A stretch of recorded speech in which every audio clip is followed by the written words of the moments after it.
Hey everybody, I'm Jay Jones, And I'm LT. and we are the Dose Offensive Gentlemen. Now let's talk about some shit. All right, welcome back to another episode of Dose Offensive Gentlemen. So we got a kind of we're gonna go off the trail, a new direction for this podcast.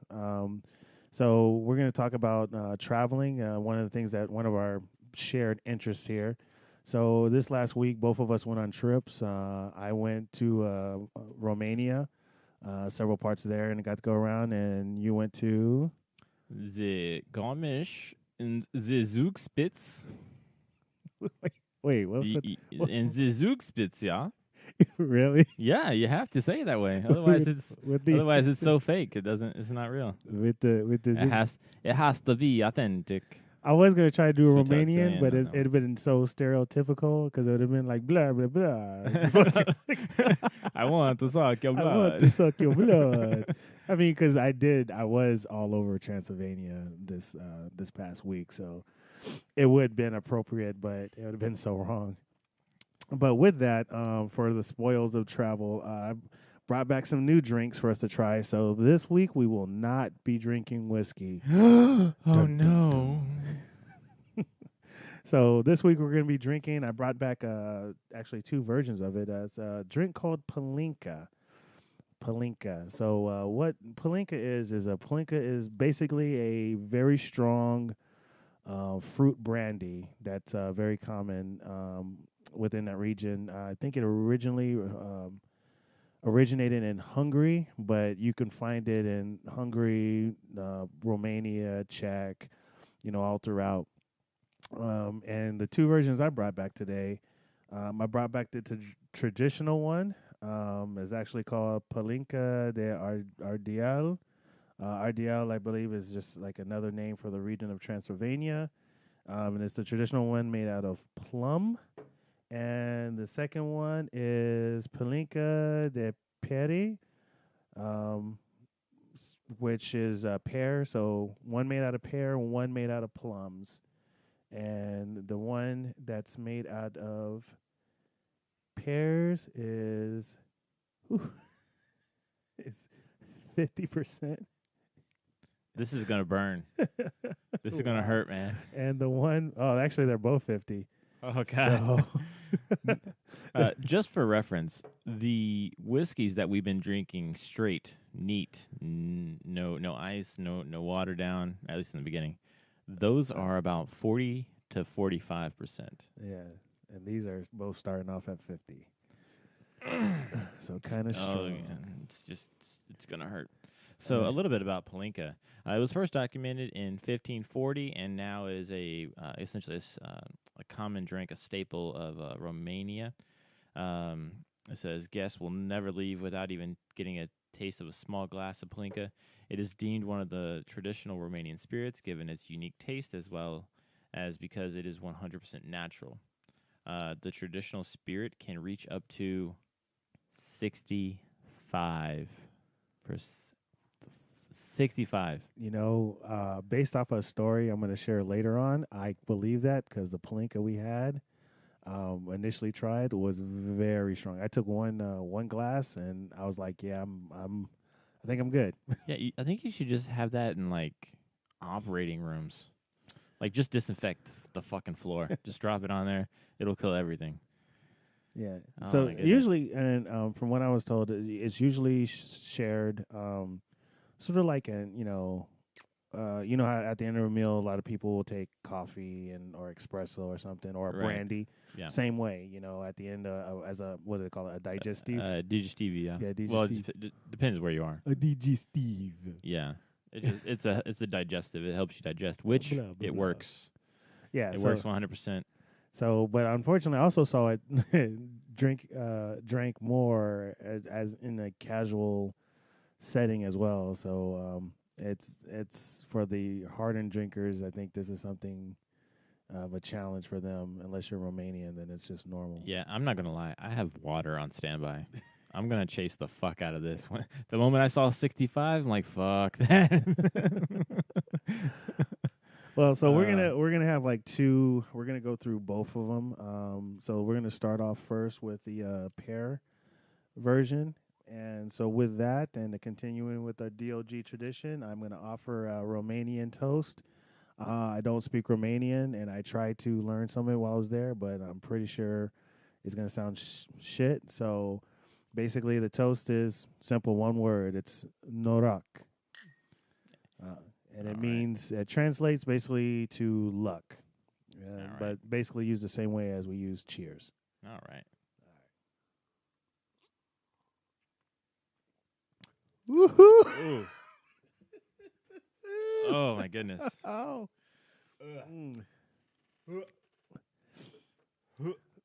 I barely wet my tongue. What? Yeah. I at least took a gulp.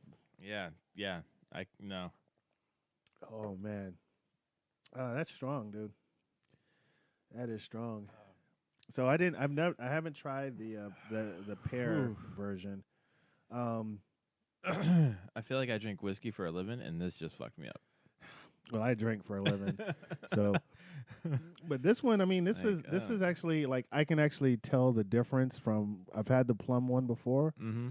I can tell that like this is not the same one because I can actually tell the pear. I could taste the pear into it. That's quickly washed away with turpentine. Yeah, exactly. It's like a fruity sensation with lead. It's amazing. It is. It's I mean, this is definitely not. I guess. So they were sipping it. I don't know if I would consider this a sipping drink, more of a Maybe shooter. a shot. But if it was a shooter, like that's a crazy shooter. To be honest, like. Well, I wouldn't drink this much of it as a shot, but. Well, no, but that's actually, but what we got in there, that's maybe ounce and a half. No, I mean ounce and a half, like most. I think that's probably actually about a shot. Yeah, I don't know. But anyway, what other than your throat burning? What do I taste? I taste. This is the pear one. You could definitely taste the pear. Almost like a walnut. Did you get that? I didn't get the walnut. Let me see. Let me get some walnut. Nope. That's definitely turpentine.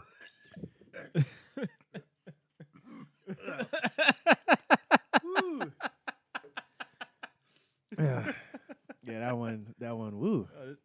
This is not going down smooth. This is not like this is a shooter drink. This is something you drink when you're done eating a big meal and you got to help that thing go down. Definitely, this is an after the dinner. You know, actually, this actually makes much more sense now based off the cuisine, which I'll talk about later. Now I can see why this is drank at the end of a big meal. Yeah. To be honest, I'm not even looking forward to the plum one. I feel like I've already been through enough today. We're gonna do it. We're gonna do it. Oh my goodness, this is gonna be an adventure. This is what you said, 45? 50. 50. Oh my goodness, what have I gotten myself into today?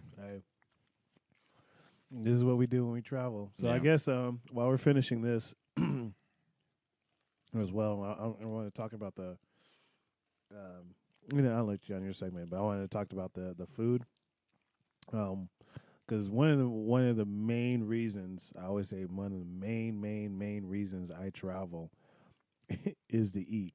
Mm-hmm. I love trying to go and get local dishes, which was actually kind of hard on this trip because everyone wanted me to go to. They wanted us to take us to what they figured were like the best, restaurants and stuff like that. I wanted to find like traditional, like the hometown sort of restaurants. They wanted to take me to the new fancy, They wanted to show off. Yeah, they wanted to show off, which I understand. I mean, I probably want to take you to the best too, but I was looking for the traditional stuff. So for the first couple of nights, I ate a lot of dry aged steak, a lot.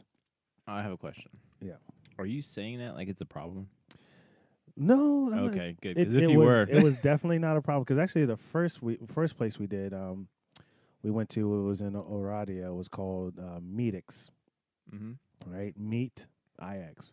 So I already gave you an idea of what you're getting in for. And when you walk in, it's really nice, very nice kind of trendy place. But then they have like a parchment paper over the tables, so it's not like your normal tablecloths. And you look at the menu, and the menu is meat, meat, meat, meat, meat, meat, meat, meat, meat, meat, and we happen to have a salad. Fancy. And the salad, funny, the salad was actually just lettuce. It was just lettuce with the dressing. The dressing was really good, but they bring you this big bowl. It's a huge bowl. It's just lettuce. It's just chopped lettuce with some dressing on it. That's your salad. But everything else was meat. Your appetizers were carpaccio, bone marrow, sausages, sliced smoked meats and stuff like that. That was your appetizer. This was definitely not a vegetarian or vegan friendly place at all. Good. So the thing they gave us, they definitely wanted us to try, was their T-bone, but you had to order it you had to order it. So it started off by 250 grams. That's where it started from, and then you can buy it for 20 lei after each. You could go up about 100 grams. Up. So we ended up with 650 gram T-bones. Ooh, wow. So real quick, just for the converting inclined, 250 grams. That's the starting point. Is 8.8 ounces. Yes. And then 650 is 23 ounces. Yeah. So 23 ounce T-bones. That's so good. That's like my mouth is watering, and it could be from the turpentine. It's 23 ounce, 28 day dry aged T-bones. It was really good. I feel like you're so underplaying it right now.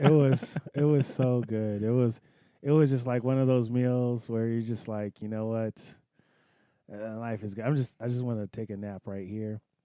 But that's all I actually. I had the bone marrow. I got the bone marrow where they basically brought me half of a cow's leg, cut in half. That was roasted bone marrow. That was my appetizer. That sounds really good. Yeah, actually. It was good. Yeah. I love bone marrow. And so I actually I've never had bone marrow that I know of. Really? So, yeah. So how is it typically prepared? Like, what's like the texture of it when they serve it in that way? So. If you ever I used to do a lot because you can actually go and get prepared. You could get the bone marrow at Cora, where they just hack up the leg, the bones in the leg, and then you just roast it and then pull the bone marrow out. So bone marrow has like you probably had like the collagen from like pork or you've had pork belly. Oh yeah, and you've had some of those, like, not just that big fat cap on it, but a little bit more of the collagen underneath. Mm-hmm. It's sort of texture like that, but it's when it's roasted real right, it spreads like it has like really thick, buttery, almost buttery taste to it. Okay, and it's really good. And honestly, actually, my favorite way to have bone marrow is in soup form or broth form. So like what they generally call, especially when it's over in Japan and Korea and that Far East area, is it's called tonkatsu ramen. And tonkatsu ramen is usually pork bone marrow broth with ramen noodles and stuff, and then sliced breaded pork on top, which is the actual tonkatsu. But that bone marrow broth was just it just has that what I'm saying, it just has that like nice, is it like really flavorful? It's very flavorful. Yeah. Like what kind of flavor would you associate it with, or like butter? Closely, yeah, like butter. It's like biting into a stick of butter. Like to a nice melted stick of butter.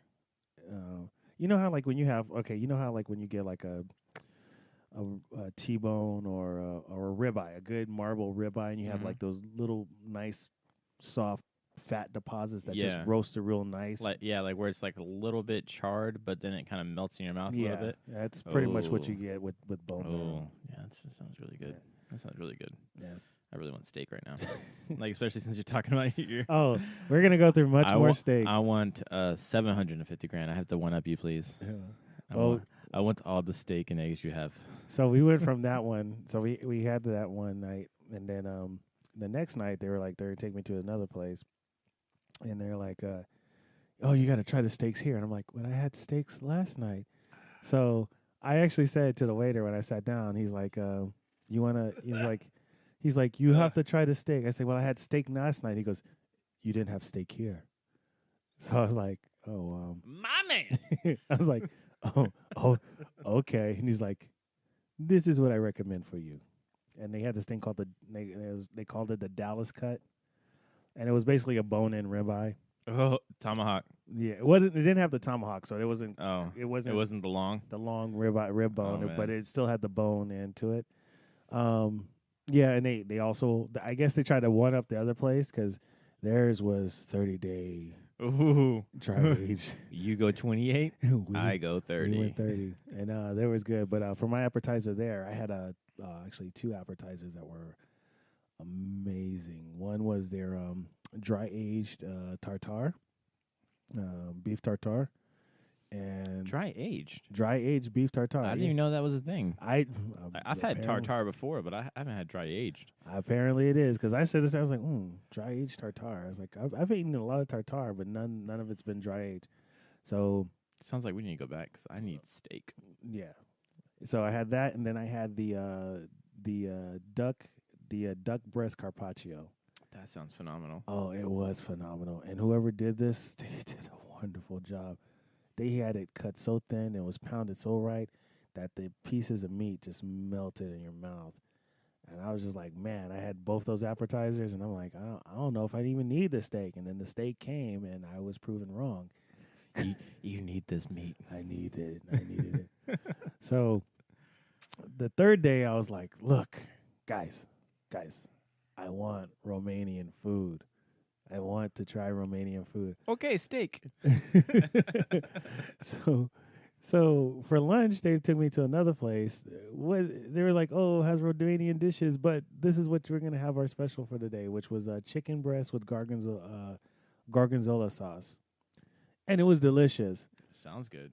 Like gorgonzola cheese. Yeah, the kinda? gorgonzola. It was like a gorgonzola cheese sauce. So I was like, that was really delicious. But I was like, I want traditional Romanian food, and they're just like, yeah. But that night we actually went to the movie, so we actually kind of quit back to eat. So then the next night I was like, look, I want a traditional Romanian meal, and they were like, okay, we're gonna go. So they took me to this place. It was called Salame, Salame, Salame,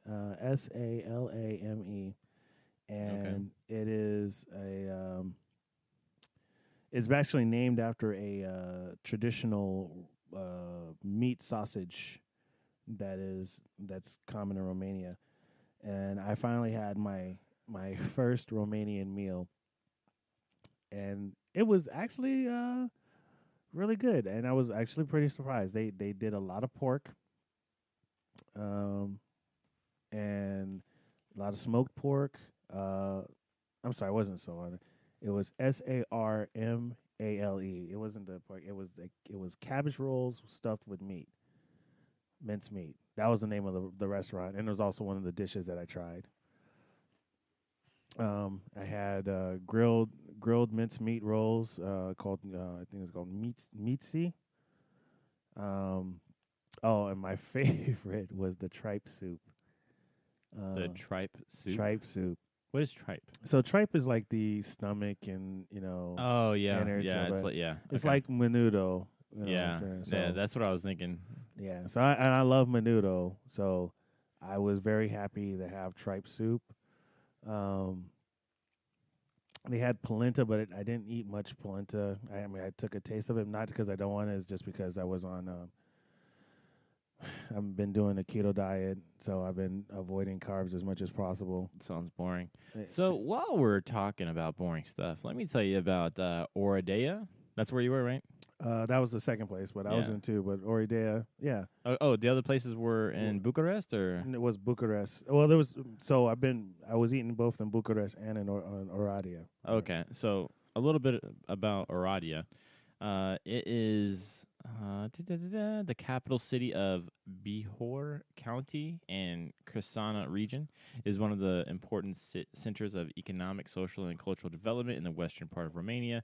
Retaining these characteristics throughout history, the city is nestled between the hills that separate and unify in a harmonious way with plain Krisana, located on the banks of the Cresul Repede River. I feel like I'm mispronouncing that. That divide the city into almost equal halves. It is the gateway to Central and Western Europe. The city is located in the northwest of Romania. Yeah, it is like literally, it was like right on the Hungarian border. Okay. So, yeah, a lot of people were driving back and forth, and they're going from Hungary to Oradea. Very common. Go ahead, finish up so we can get to this. Which one did you just pour? Oh, the plum. Oh, I didn't know we were on a time limit. Well, I was. You're still sipping? I'm still trying to survive this shit, dude. Dude, Fitty. Drink up, man. Drink up. Earlier when you heard me like coughing, that was the drink that I was trying to catch up. Yeah, so Oradea was actually really nice city. Very small. It's actually other than the river and some of the historical facts, it's very similar to where we live now, and meaning that it's a city, but it's not like a big metropolitan city. So you had your downtown square. It's really nice. Oh man. Yeah. It got you on the come up. That's what happened. Yeah. Trying to talk all that trash. It'll get you. God. Mid sentence. So, but yeah, let's get into this because I want to really get more in depth into the adventures I had there, and I want to hear about your ski trip as well. Oh, yeah, I don't ski. I'm sorry. That shit's for the birds, did I son. say skiing? You did. I didn't. I'm sorry. Get the fuck out. GTFO. Is it my turn? Well, first we're gonna. Oh yeah, now it's the plum, right? This is the plum. I'm This not the gonna pour plum. as much. By the way, I'm not. Man, you better pour me as much as you. Hey. Equality, okay? Equality. Hold on. I think I poured you more, so let me even. Oh, that's okay. That's privilege. That's all right. Now we're the same. That was equal pour. Hey! You can't talk to me that way. Black Panther came out. We're not going down this. We're not going down this one yet. You need to hurry up. You need to hurry up and see it so we can talk about it. I got so much I need to watch. But before we get on to entertainment, this drink is about to tear up my insides. Yeah. Okay. Do you think it smells different? Does it? I mean, it smells more of a.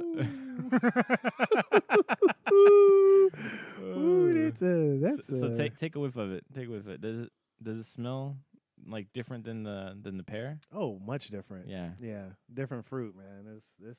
Well, yeah, but turpentine's turpentine, so that's what. That's what I'm. This is a different spelling. I think this is harsh. I think the. Oh, do you think this one's harsher? You take a sip and let goodness. me see because I think the pear was actually more mellow than this one. I feel like I gotta hype myself up for this.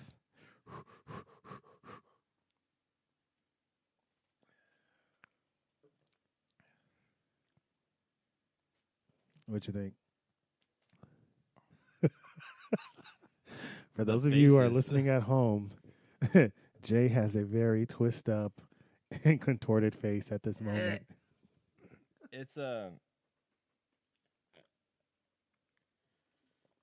I definitely have to rinse my mouth out. So that one, when I took a sip of it, so it definitely smells different. You could definitely smell the plum, right? Or plum. That was what it was. Yeah, that's okay. So you could definitely smell the plum. But and then so you take a drink and it's I took a pretty good sized drink, but it was different tasting like overall once I like swallowed everything. So the lingering taste was different than the pear from earlier. I can't describe it adequately with words because it felt like I can't describe it. I can't describe it. It's bothering me that I cannot describe it right now. Well, But it almost feels like, so you take a drink and you know how you have that like that sour face that comes up, or that like, oh my god, what was that? They used to call it the bitter beer face. yeah, yeah. So you take that, but you add like almost like a fruity kind of aftertaste, but then the turpentine comes in, and that washes it all away. And then you can do mouth surgery because your mouth is completely disinfected. Oh yeah. So it's really good. Well, I will say this. This is definitely going to be a very, very special occasion drink.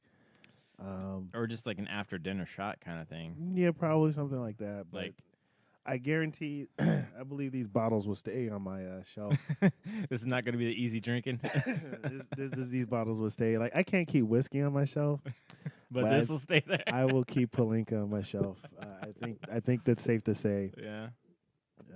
Yeah, I mean, it's not terrible. I mean, I've definitely had worse. But it's definitely not made for sipping. No, it's not a sipping drink. Like I said, this is a digestive. This is something you drink after a good hearty meal, especially a fatty meal.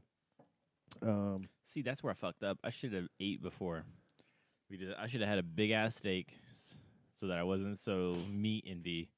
I should really rethink my phrasing on that one. Phrasing. The steaks and all that stuff. I'm like, oh man, I'm really hungry, really hungry. I have this digestive when I don't have anything to digestive.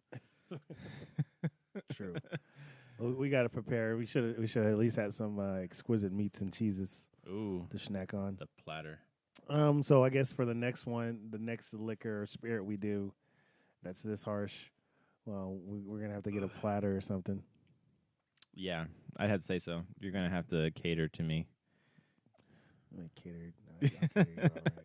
Oh yeah. Anyway, so choking is all right. Now that we got the gasoline out the way, we could go into our full trips. So tell us about your trip. Yeah. So I went down to Garmisch, which for anybody that doesn't know, it's in the south of Germany, kind of in between Munich and so Munich, Germany, where Oktoberfest is, and Innsbruck, Austria. It's kind of like sits in the mountains right there. It's a nice little town. Actually, it's pretty good size as far as ski towns go. Excuse me. Whenever you go to the Alps, there's normally small towns that are connected to big mountains. So if you're going to go to a ski town, you can stay in one or two different towns and take the ski bus in or something like that. But with Garmisch, it's kind of all in one. Pretty big. I mean, to be honest, this is like the most American German town in that area, definitely. They have like a Pizza Hut down there. Like, I mean, it's like it's little America almost. So, it was President's Day weekend when we went down there. Went down there with the family and a few friends. We rented out like 2 suites, which was kind of nice. And snowboarding. Oh man, snowboarding. So I love snowboarding. I've been snowboarding for about about 6 years. Right? And I learned when I was in Italy, and so I've always kind of been used to like steep mountains. Like I want something with a peak on it. I don't like these rolly mountains you call the Poconos when I was in the Northeast. Scratch that jazz. But Garmisch was good because Garmisch is like the middle of the two extremes, I feel like. So you have the Alps, which are just magnificent mountains, super high elevations, things like that. And then you have I was just corrected. Sorry, 9 years, not 6. My apologies. Carry the one. God damn it, I've been drinking. So I've been snowboarding for 9 years now. And that's funny how that came through. So then, so it's the medium between like the Poconos and the Green Mountains in the northeast of the U.S. To the really large glaciers and stuff like that that you see in the Alps.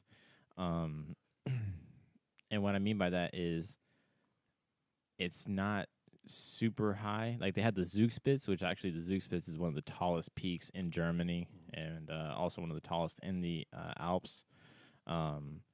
Which once you go up there, you're above the tree line, and the runs up there were pretty good last time I went, but there just wasn't a lot of them. So this time we went down to the Garmisch Classic, and it was a lot more lifts, a lot more runs, a lot more people, It's like I don't know how you can really talk about it. Like you go out there and you just like you got to psych yourself up because the amount of obstacles that are going to be in your way. Oh yeah, no.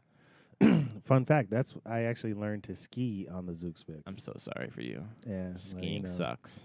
I haven't gotten into snowboarding yet. Yeah, and to be honest, or actually, sadly, I have not been skiing as much as I used to.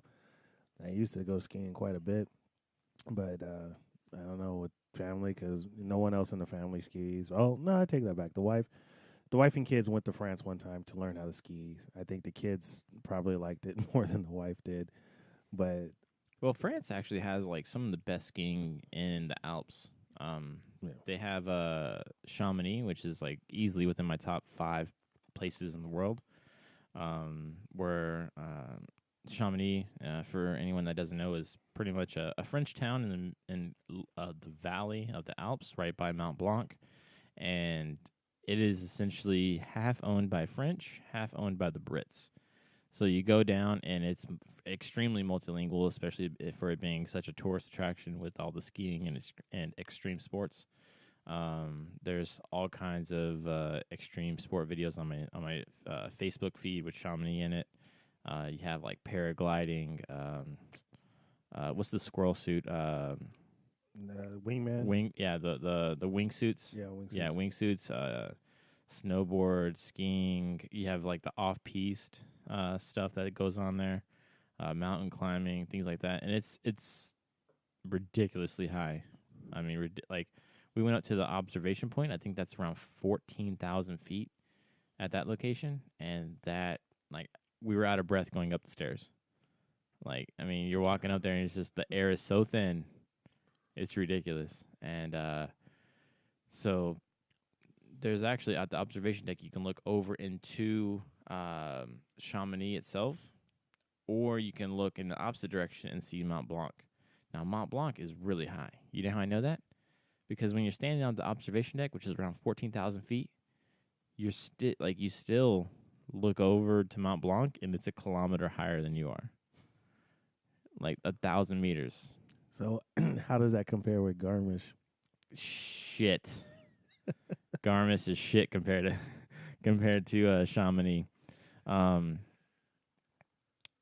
Yeah, I mean, so if the conditions were perfect, talking like several inches of fresh snow, like not too many crowds, things like that, then I feel like Garmisch would be a good place to go. But for me and my family's needs of what we had there, parking was a bitch. And I always rate shit on parking because when I get there, if I don't have a place to put my car, get trash. So parking was a pain in the ass because they didn't really have any or enough dedicated parking, so people were like walking like across the town almost. And then they didn't really have any lodges like on the mountain itself. So one of our plans was to go up to the lodge, and then my wife and I were doing half days. So we'd stay one of us would stay with the kid, and we'd like swap out. But because they didn't have a lodge that we could hang out on and just relax, like we had to traverse back and forth to the hotel, which is a pain in the ass. But I don't know, man. Like I'm so spoiled. Like I'm a snow snob. Like 100%. It's like one of the things. Like whenever you get the good shit, nothing else. Well, how were the runs themselves? The runs were like besides crowded, and also visibility was shit too, which is pretty common out there. because it's Germany. So visibility, like half the time we were riding, it was in the clouds. So you're essentially, you've seen The Matrix, right? Of course. Right. So you know the room where Neo's in is just white. Yeah. That's exactly what it looks like. There is absolutely no reference points when it's cloudy like that. You can only really see probably like 5 feet in front of you and 5 feet in like all directions. But you have really no depth perception until you look down. So you look down, and that's when you start seeing the tracks in the snow and things like that. But with the speed that you should be going, and your reaction time, by the time you see something or an obstacle or somebody, it could already be too late if you're not in the right position. So say I'm going not even fast, but just kind of the normal speed of the slope that I'd have to stay in order to traverse a flat area or something like that. Say I'm going across a flat at an average speed, and I run across a brand new skier or snowboarder. Say a snowboarder just fell down in front of me. I didn't see him until he was already down, and now I have to turn out of the way. I would have probably like max 2 seconds to react. Like from seeing that, then like 1 Mississippi, 2 Mississippi, and if I didn't like turn out far enough, like I could, you could severely injure somebody. Which we've seen it happen. But anyway, snowboarders always trying to show off. That's why no one likes you guys. Hey, I don't care if snowboarders show off. I care if skiers sit on the fucking knuckle. Hey. I hate that shit. Hey, it's Hashtag hate skiers. That's which came first? You know what I'm saying? Who came first? It came first. It's our slope. Okay. Okay. Actually, I've always wanted to learn how to snowboard, but I feel like it's way so. Something that my wife and I have really kind of come to an understanding of. Actually, for a long time, I'll say this is like 7 years, 8 years in the making, and if you want somebody to come out to the mountain the very first time and have a good time, you have them go skiing. If they've never been on anything, you have them go skiing. You know why? Why? Because it is easier to learn in order to go down the mountain. So it's a much more natural position with your feet facing forward. Mm-hmm. And then just the way they have to manipulate the skis is much more natural, and they can kind of understand it. Now, if they're really stubborn, they'll go snowboarding, right? And this is something I preach to new snowboarders. You will 100% of the time get hurt, whether it's sore bones, bruised knees, hurt ass, something. You will take some fucking falls. You will have whiplash because you're falling and everything like that. It is a fucking rite of passage, goddammit.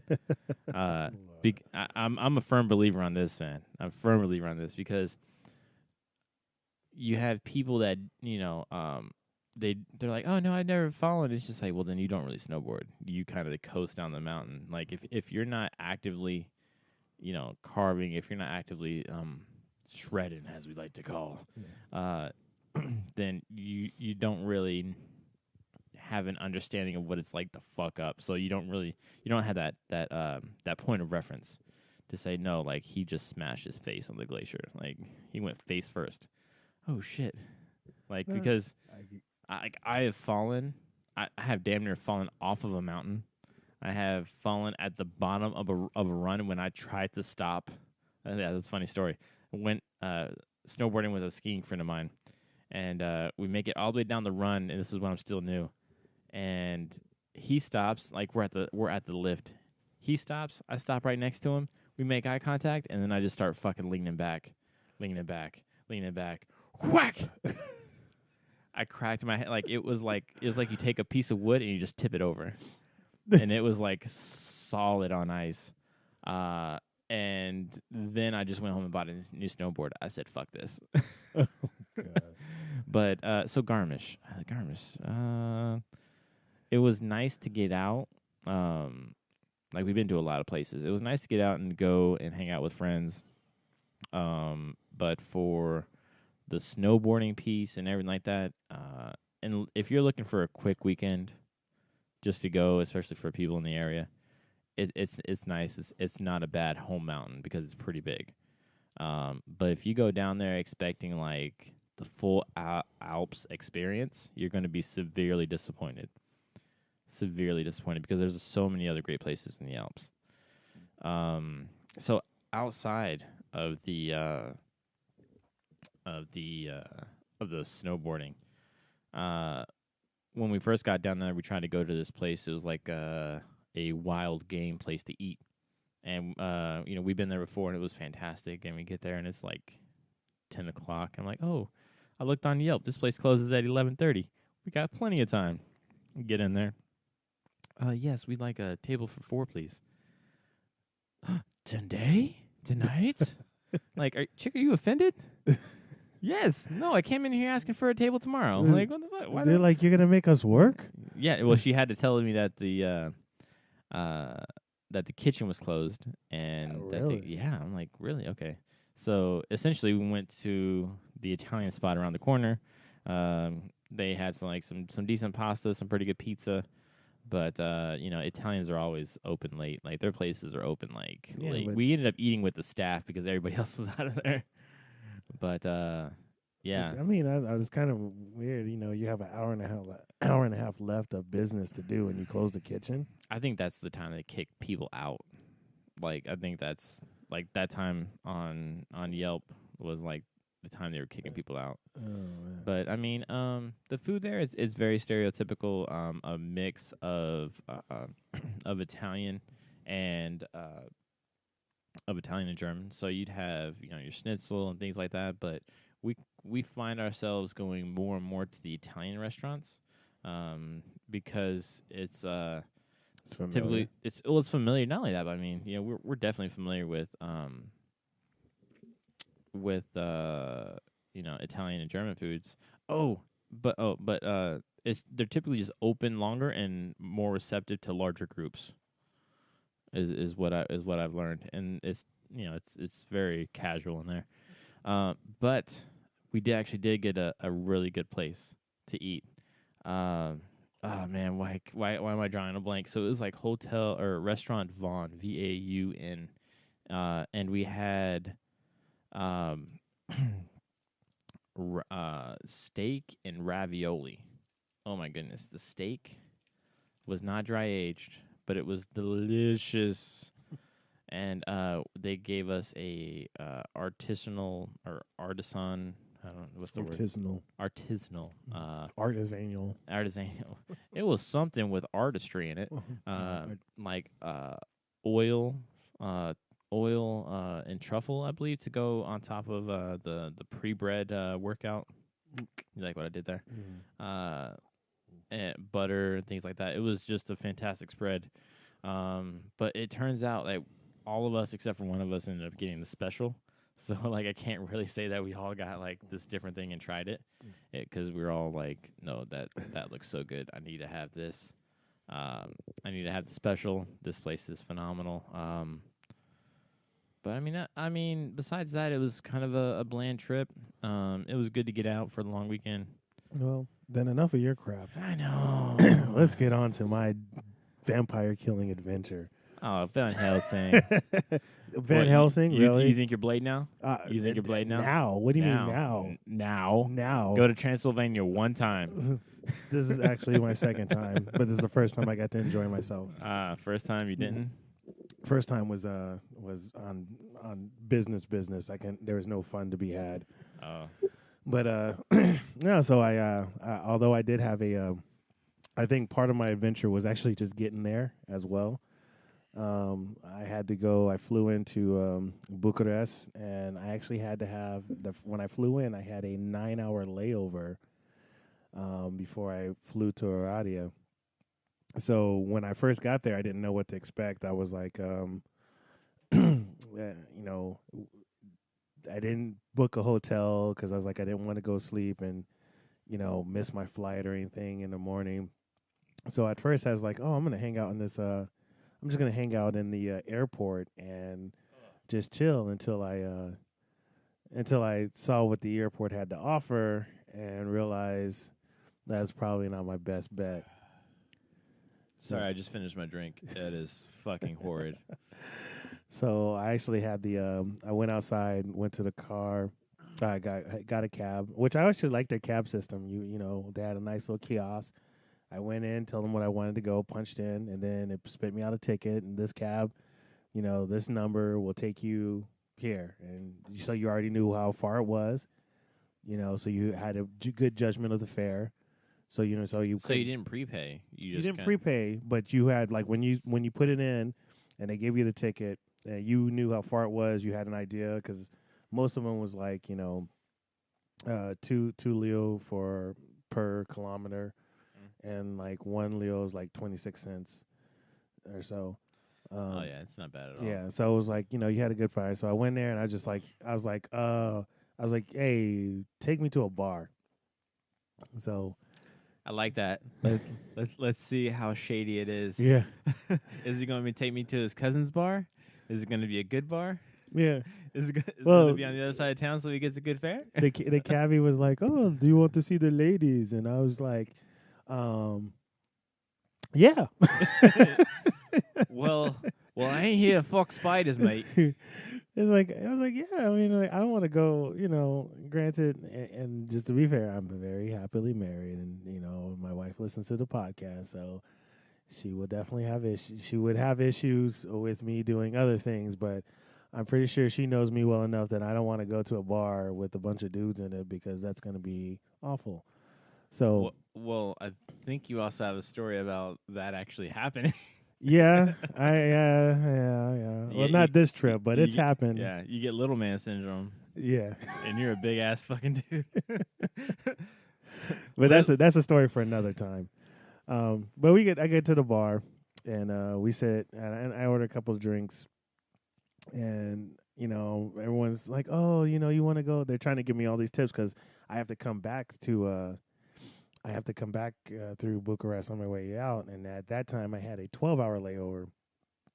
So I was basically doing recon for my return trip, and once I realized I was starting to get drunk and I didn't want to miss my flight, I went and grabbed something to eat. I actually ended up grabbing a donor, and which is the best food in the world. yeah, it's one of the world's most perfect foods, especially when you've been drinking.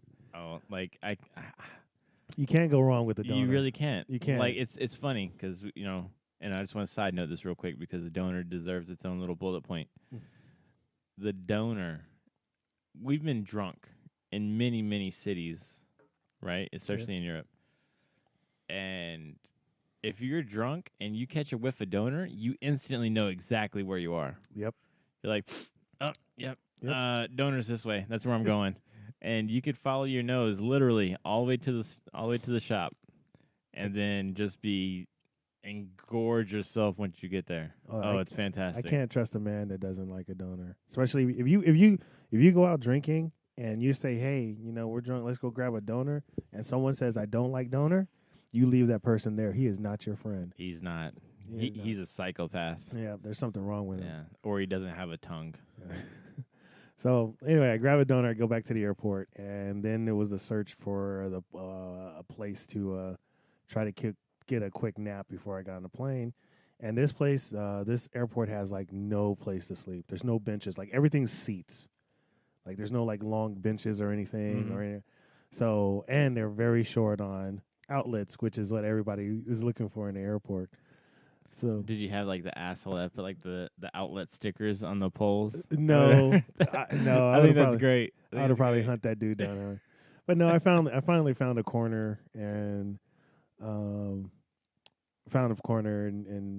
put on an audiobook and like took a quick nap and got up when my flight was called and then flew the rest of the way.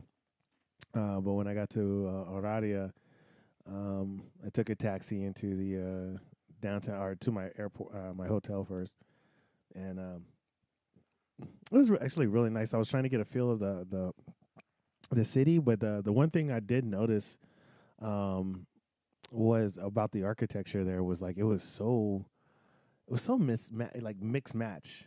Like there was like this really nice Like modern and medieval kind of mismatch. No, just like different places. Like I swear to God, there were some houses that look like they would have been right at home in like Miami Beach. Like they had that pure people from Miami or from South Florida pretty much understand what I'm talking about. Like they had that Floridian feel to it. You know, the archways, the just the way it was set up. Like if I would have took a picture and like posted it on my Facebook, guarantee you know most of the family friends would probably been like, man, when did you come home? Where are you?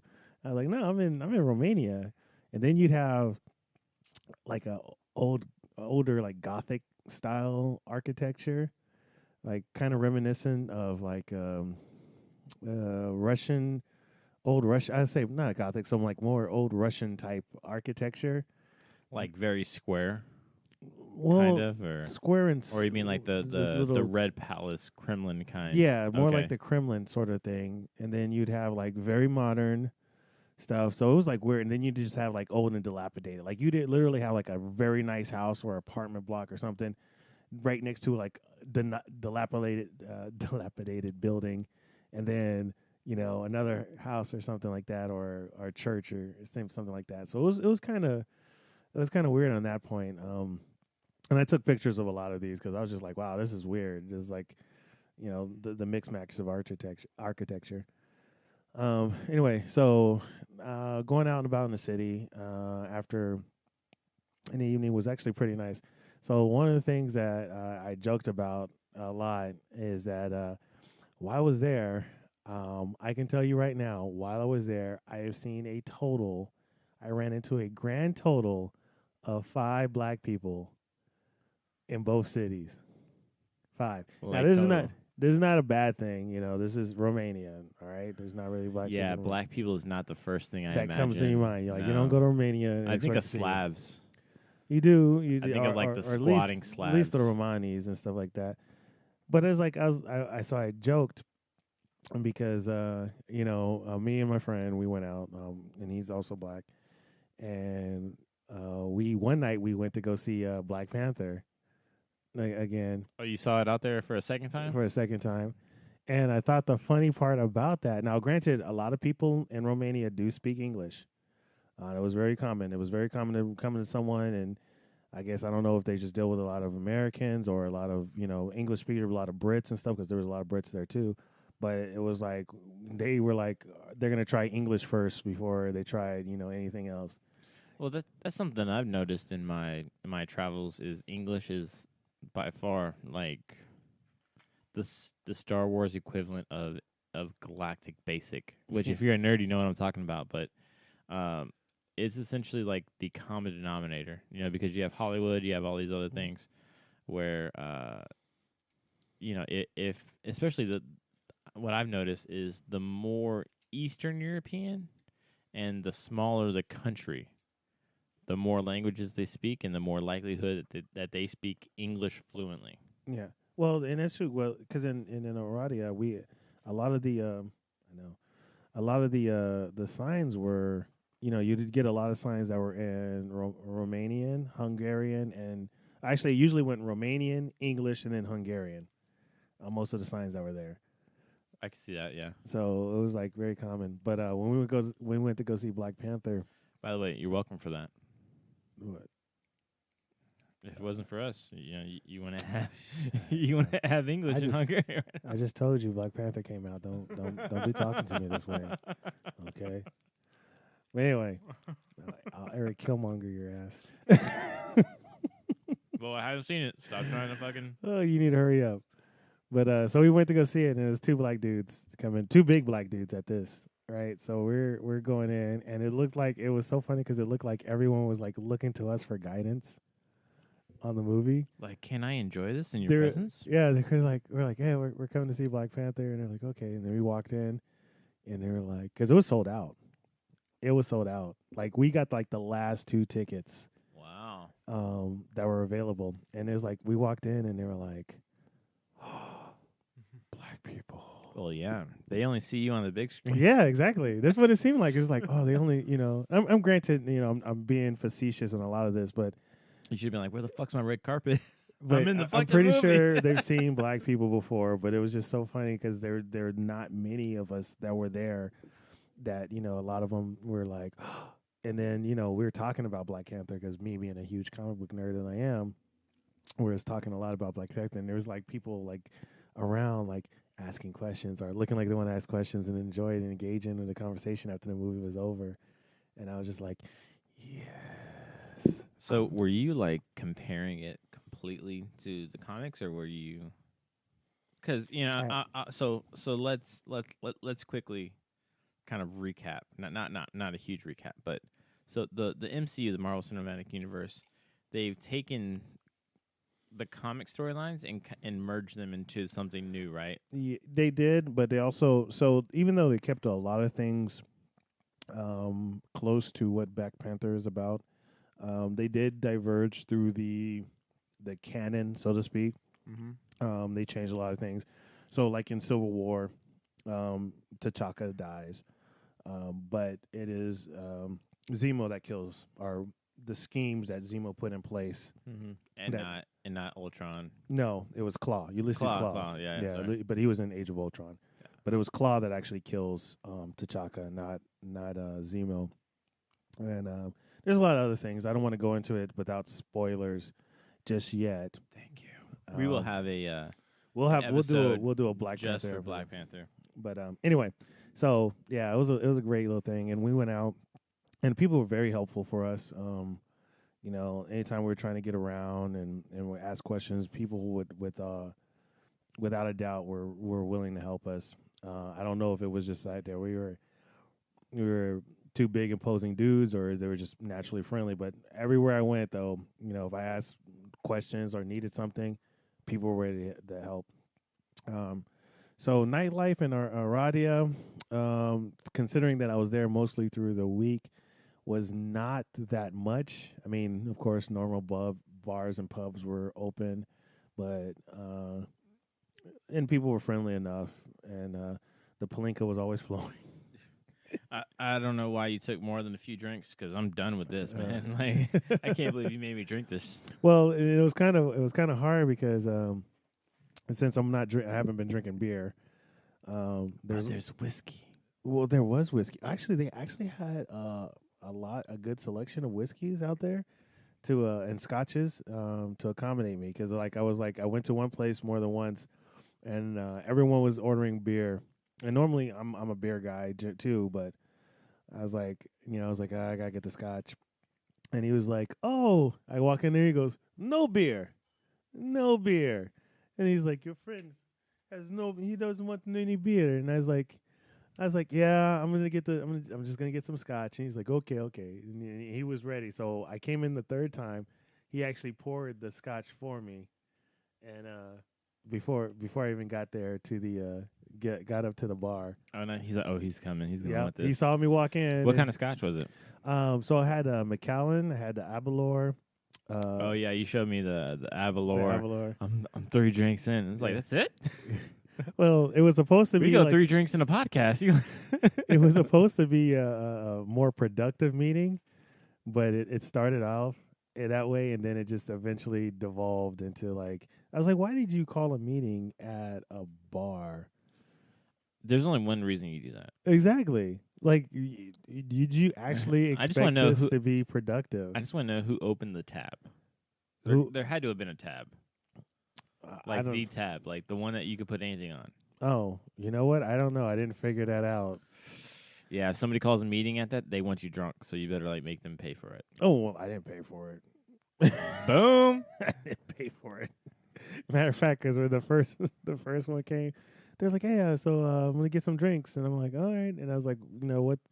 And I was like, "Oh, you ain't drinking beer," so I was like, "Well, what scotch do they have?" And he was like, "Oh, they have Oban, they have Avalor." Yep, done. Avalor. That one's been on the podcast. You can rewind a few episodes and find it. I was like, "Give me a double. Give me a double." What year was it? I think it was the 12 year. And the 12 year, so I got 2 doubles. Actually, no, 3 doubles of the 12 year. And they had some others too. They had one that was I'd never seen it before, and it was 16 years, but it was also really expensive. So I was like, I'm gonna let that one pass for right now. Wait. It was Avalor 16. You said? No, it wasn't an Avalor. It was Oh. another. It's a Scotch I didn't see. I've not seen before. Oh, sorry. Yeah, I missed that part. But I was daydreaming. I was daydreaming about Avalor for a second. good reason. For damn good reason. That bottle is fucking gone. Gone. But so a couple of interesting things that happened on this trip. One was a 6-man brawl that I had. I want to be clear. I had nothing to do with. Unfortunately, we know that we all know. Because when I heard about it, I was like, I wasn't there. Why did I have to leave? Why did we leave?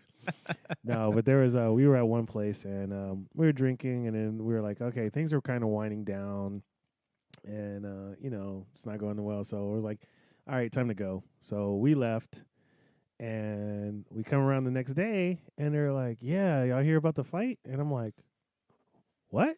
He's like, yeah, there's a big fight, man. There's like, apparently one was talking to another guy. It was an Italian and a Dutch guy. The Italian guy, I don't know what said to start it off, but the Italian guy pushed the Dutch guy and slapped him. And when that happened, the Dutch start commencing to whooping ass. The Italian guy's friends jumped in, and the Dutch guy's friends jumped in. So it was like a 3-on-3 battle, and they had to call the police. But was it a dance-off? The Dutch versus the Italian European edition. No, it wasn't a dance-off. Step it up.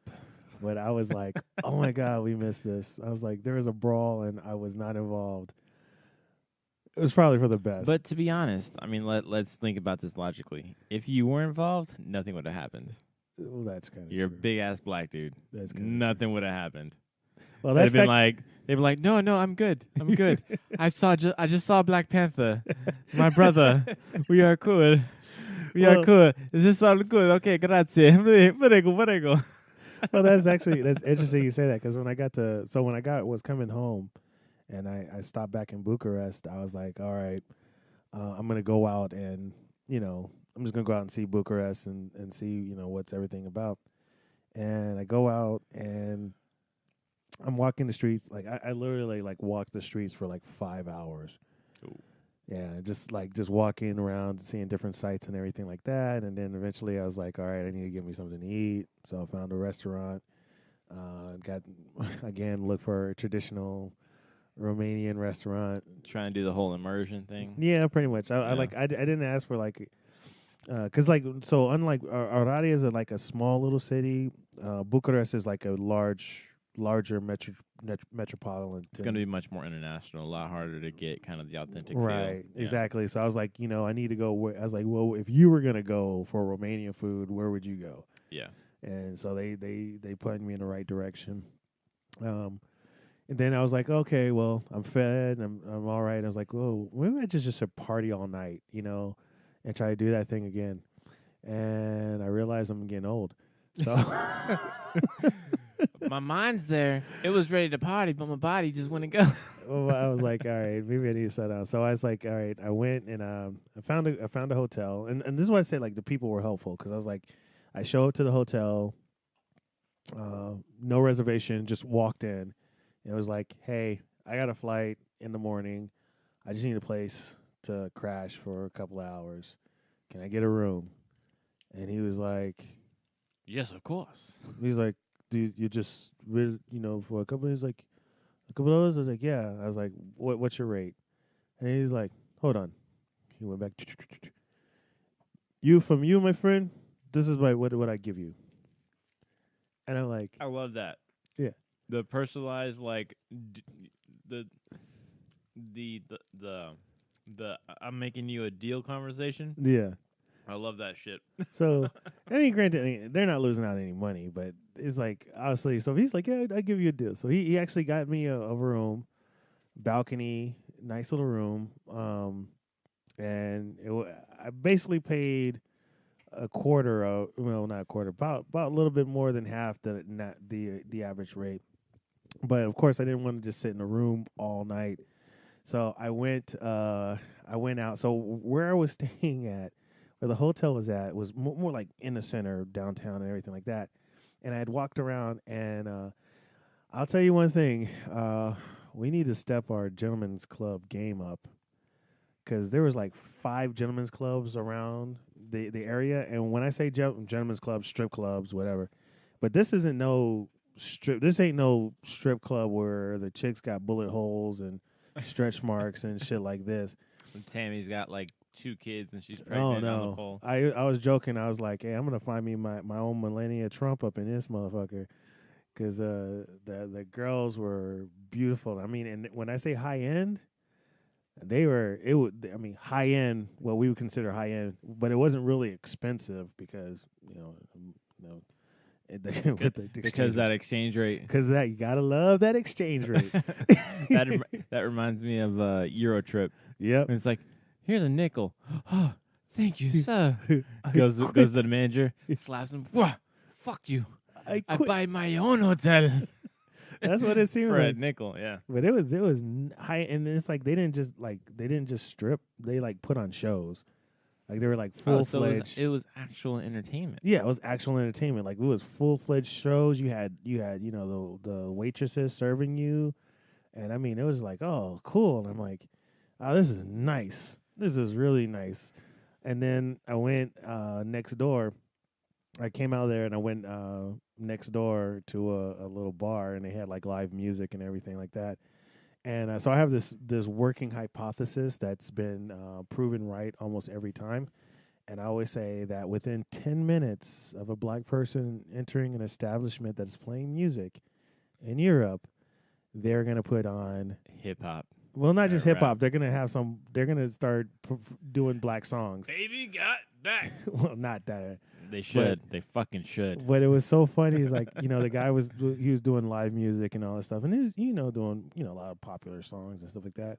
A little band, and then I walk in, and then he's like, everyone watches me walk in. That was the thing. It was like everyone watches me walk in because it was like. I've seen it. It does happen. It's a black man. It's pretty. Oh, granted, when I tell you, when I was walking around Bucharest this whole time for that 5 hours, I saw 0 black people.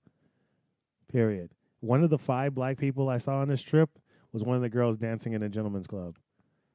She was from Tanzania. Tanzania? She was beautiful.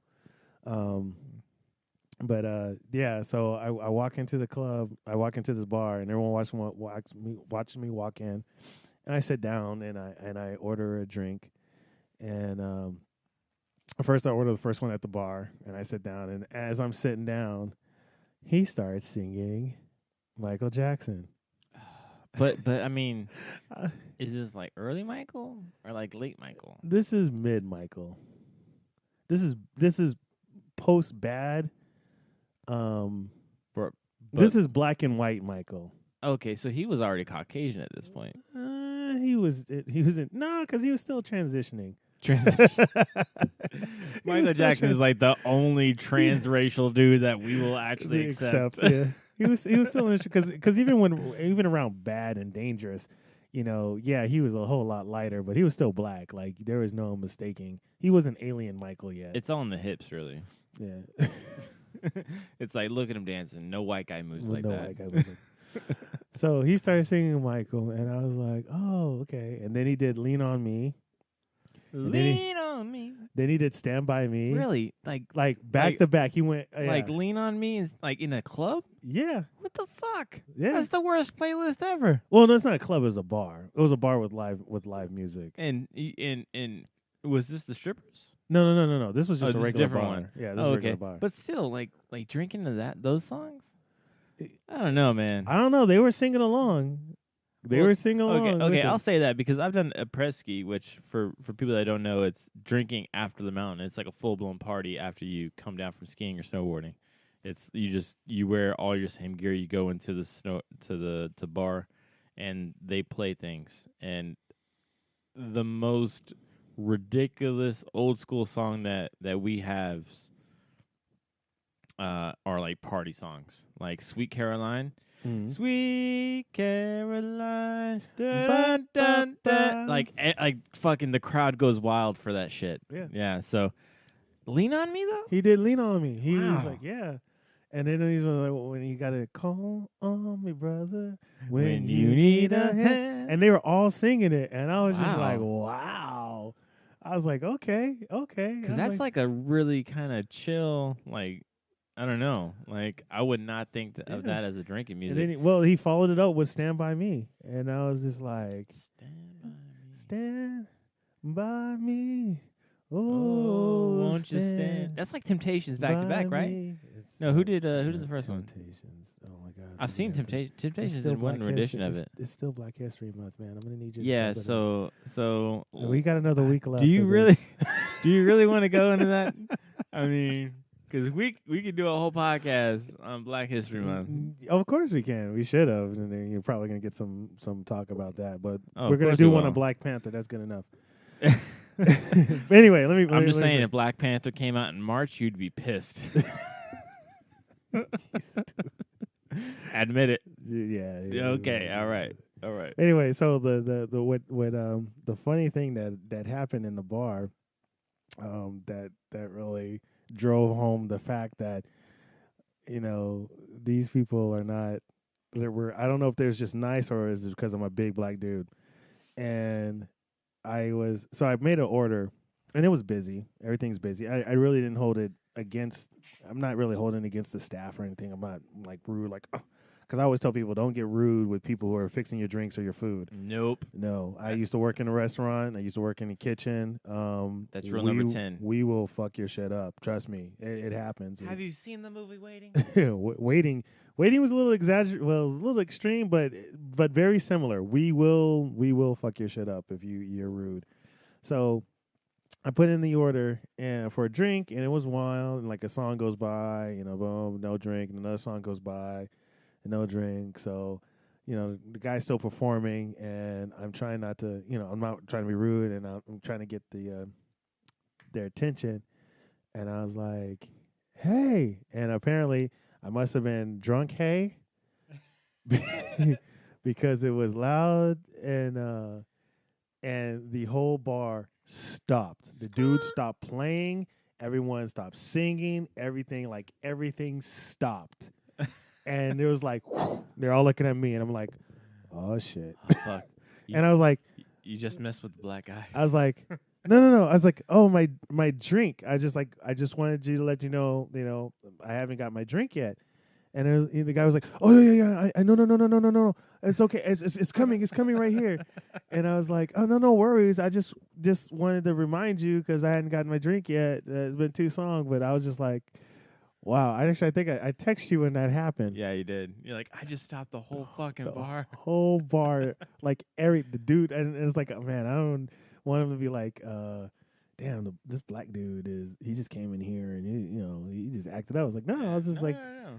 I was just trying to be cordial. But you will respect my authority. You will, no. But he Black was cool. Panther just came out, goddammit. But it was funny because I ordered a double, and I guess this drink was bigger than the doubles I ordered previously. So I guess that was his way of saying, I'm sorry. his peace offering, like, oh, I'm so sorry. But please don't hurt me, Black Panther. yeah, so I get, and it was great. It was all in all a good night. Walking around and even seeing people on the streets. Like I literally ran. So thing about me is I am very good at talking to anybody. If you want to have a conversation, I will talk to you, whatever. But I'm also very receptive to people coming to talk to me. And as I was walking around the streets, during that day and even that night, just the amount of people who would just come up and ask me questions. They actually asked me a lot of questions for my shirt because I was wearing a Punisher shirt, and Frank Castle. yeah, they were like, "Oh, Punisher," and that. And then it was like, a lot of people would talk about that. A lot of them mostly just saw the Netflix series, and Which is fucking dope, by it the is way. pretty dope. If you haven't seen it, you're doing yourself a disservice. Yeah, you but really need to go check it out. But then they were like, they're asking me where you come from, and of course, when I open my mouth, they're like, "Oh, okay, it's American," and they would, they're just really nice, and I was just like, "Okay, well, what else? What should I see? Where should I go?" And they would tell me places to go, and I didn't get to all of them, so definitely a trip back to Bucharest is in order. Well, we got to go for the steak. Well, we're definitely going for the steak, but the thing that I didn't, the only bad part about my trip is that I only killed about 3 vampires while I was there. Oh yeah, So and you did not get a chance to fight 6 guys. and I didn't get a chance to get into a 6-man brawl. Yeah, that's It's always a downer. it's always a downer. I kick myself whenever that doesn't happen. Do a lot of kicking. Yeah. Oh man, but so this has been kind of one of our, I want to say, almost normal kind of traveling. So this has kind of been a very long episode of the Bacchanalian Peregrine, right? Of I'm not even going to say what it is, but for the listeners, you should just go back and get on like pseudonym.com and like figure out what the fuck I mean. But this is a segment that we've been wanting to do where we kind of share our traveling and drunken traveling stories. Like, hey, I was fucked up in this place, this happened, blah, blah, blah. Because they can be pretty fun, and they're always really fun to tell and share. And it's just great for people to get out the house, Oh, it is, man. I believe in that Mark Twain quote where it says, paraphrasing, but traveling is traveling, traveling is no, not lethal. Does it say lethal? Now I gotta look up the quote. No, but yeah, I should look up the quote. But it's traveling is. It's something like lethal to races or something along that line. Where Oh no. Okay, I got it. Traveling is fatal to ignorance and bigotry. There we go. Yes. All right. Which is 100% true. 100% true. Once you get people out of their comfort zones, especially out of the community that they grew up in, and they are able to experience the world as a whole, and they get to experience other cultures, foods, cuisines, drinks, drinking, things like that. People tend to get a much better appreciation for not only themselves but also for other cultures and become more tolerant. Yeah, which is 100%. I mean, we see that constantly in what we do. Yeah, constantly, and it's definitely a thing that we try to encourage with people because I sad to say there's a lot of people I know, and you too, that like they get an opportunity. They go somewhere. With me, I'm telling you right now, if you travel with me, if we go somewhere, you better be prepared to get in part of the culture. If we go somewhere, if I fly freaking halfway around the world and you try to tell me we need to go to Burger King because you don't want to try the local food, motherfucker, you better recognize. Yeah, you ain't traveling with me again. I'm telling you that right now. I mean, you can go to Burger King. You could, yeah, you definitely could go to Burger King, and this will be the last trip we take together. Yeah, but I mean that's something that that I definitely love sharing with my wife as well. When we first met, we were over in Korea, and we would, get on the train and go to random places, or we would go into Seoul, which is just this huge fucking city, and we would just go and make our way through. Like, we didn't speak any Korean, but I would take pictures of food or something that I would want, and I would show the cashier I want this. So we would find a way, and we would appreciate, and we would enjoy how to live there, and the food, the drinks, everything like that. But if you don't have that curiosity, I feel like you are severely lacking. Yep. It's just something that really cannot be duplicated. So, and this is something, for me, traveling is something I've done all my life, like literally all my life. As a matter of fact, this what 2018 marks for me? What's that? This is going to be the first time I've lived in one place longer than 4 years. First time ever. First time ever. Wow. First time ever. I've never lived in one place longer than, generally, most places I've lived in is generally 3 to 4 years. Yeah. And I moved to somewhere new. You know what? Germany's going to be that for me too. Yeah. Yeah, because I've been here for 3.5, almost 4 years now. About 4 years now, and I still have a few more to go at least. We'll see how that goes, but for me too. But I think that's great though. Like, even as a kid, I moved around, around the U.S. I think I stayed in a place 5 years, maybe the max. But I think that's great. At the time, talking about traveling, At the time of being a kid, when I was in, I think I was living in Colorado at the time, was kind of in the phase that I was starting to get accepted into certain social groups, and I didn't want to give that up. And I was told, "Oh, we're gonna move to Indiana," and I was like, "To BFE, South Indiana, in the country, and everything like that."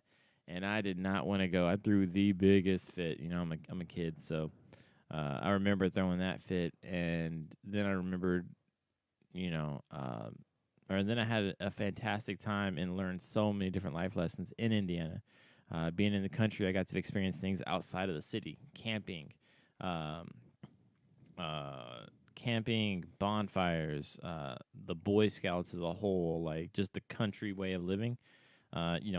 Being like 13 years old, driving a truck around a farm, going like fishing, all this stuff that I would have been able to do in a city type environment. And I absolutely love it. Now, I feel like traveling that much being younger has definitely prepared me to embrace other cultures more openly, because I know that I can cope with it just fine. I know I don't have that barrier like, oh my God, I'm going to eat this food and it's going to be horrible. It's going to be disgusting. I'm not going to enjoy it. And it's going to be the end of the world. It's like, no, if I don't like it, I'll just fucking order spaghetti. You start kind of like breaking things down to it not being a big deal. So it's more nonchalant. It's, you're just embracing it as it comes. And there's all the hype that comes with it and all the normal animosity that comes with like new travelers is gone. Yeah. Well, like I said, I had to learn to do it. Like, well, I had no choice. So it was like, yeah, the same thing. It was like, oh, you're in this country that doesn't speak English. Now you're in this country that doesn't speak English. You're gonna have to deal with it. And now we learn how to drink in many languages. Now, exactly. So hopefully everyone, it was a nice little thing, and in the comments we like to hear your travel stories or places you've been and recommendations, and we plan on doing more of these in the future because we're constantly going somewhere. Matter of fact, next month I am going to Dublin for St. Patty's Day. Yeah, and I may be going to the Netherlands. We will see how that goes. We'll see how that goes. So we're always on the road, and definitely big trips coming up. Like I'm going to my last high school reunion in Korea before they actually close down my school. So I'll be doing that later in the year. So we'll be in. But appreciate you guys listening to us. Hope for you guys to come back for another episode of Dose Events of Gentlemen. And boom, we're out of here. Hey, everybody. Thanks for listening to the Dose Events of Gentlemen podcast. We want to hear what you got to say, so leave us a comment below and hit that like button. Also, subscribe so you can get your future DOG updates.